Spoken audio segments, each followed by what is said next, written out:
இரட்சகராகிய இயேசு கிறிஸ்துவின் நாமத்தினாலே உங்களுக்கு என்னோட அன்பின் வாழ்த்துக்கள். இன்றைய நாள் தியானத்துக்காக தெரிந்து கொள்ளப்பட்ட வேத வசனம் அப்போஸ்தலனாகிய பவுல் ரோமாபுரியாருக்கு எழுதின நிருபம் முதல் அதிகாரம் 16வது வசனம். கிறிஸ்துவின் சுவிசேஷத்தை குறித்து நான் வெட்கப்படேன். முன்பு யூதரிலும் பின்பு கிரேக்கரிலும் விசுவாசிக்கிறவன் எவனோ அவனுக்கு ரட்சிப்பு உண்டாவதற்கு அது தேவ பலனாயிருக்கிறது.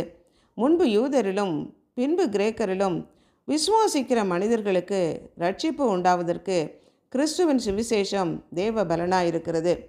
யூதர்கள் கிரேக்கர்களுக்கு மாத்திரமல்ல, அவராலே உண்டாக்கப்பட்ட சிருஷ்டிக்கப்பட்ட அனைத்து மக்களுக்கும் ரட்சிப்பு, அதாவது ஆத்தும மீட்பு உண்டாவதற்கு கிறிஸ்துவின் சுவிசேஷம் தேவ பலனாயிருக்கிறது.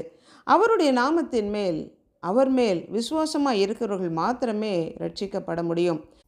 நாம் ரட்சிக்கப்பட வானத்தின் கீழே அவருடைய நாமமே அல்லாமல் இந்த பூமியிலே வேறொரு நாமம் கட்டளையிடப்படலை. அதனால தான் அப்போஸ்தலனாகிய பவுல் சொல்லுகிறார், சுவிசேஷத்தை பிரசங்கிக்க நான் வெட்கப்படேன், அது என்மேல் விழுந்த கடமையாக இருக்கிறது. நான் கிரேக்கருக்கும் அந்நியர்களுக்கும் ஞானிகளுக்கும் மூடருக்கும் கடனாளியாக இருக்கிறேன். எதற்கு? நான் சுவிசேஷத்தை பிரசங்கிக்க. நான் சுவிசேஷத்தை பிரசங்கியாதிருந்தால் எனக்கு ஐயோ என்று அப்போஸ்தலனாகிய பவுல் சொல்லுகிறார். உலகில் உள்ள அனைத்து மக்களும் நாம் பாவம் செய்து ஏகமாய் கெட்டு போனோம், நன்மை செய்கிறவன் இல்லை, ஒருவனாகிலும் இல்லை. அதனால தான் ஆண்டவராகிய இயேசு கிறிஸ்துவை பிதாவாகிய தேவன் இந்த பூமிக்கு அனுப்பி நாம் ரட்சிக்கப்படும்படியாக நம்முடைய பாவத்தை எல்லாம் அவர் மேல் சுமத்தி நமக்கு பதிலாக அவர் சிலுவையிலே ரத்தம் சிந்தி நம்மை மீட்டு கொண்டார். இந்த ஆண்டவராகிய இயேசு கிறிஸ்துவை ஏற்றுக்கொண்டு ரட்சிக்கப்பட்டு நன்மை செய்கிற மக்களுக்கு மகிமையும் கனமும் சமாதானமும் உண்டாகும்.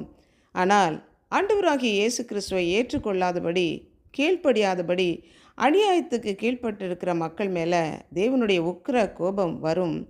அந்த ஆத்துமாவுக்கு உபத்திரவமும் வியாகுலமும் உண்டாகும் என்று வசனத்தில் சொல்லப்பட்டிருக்கிறது.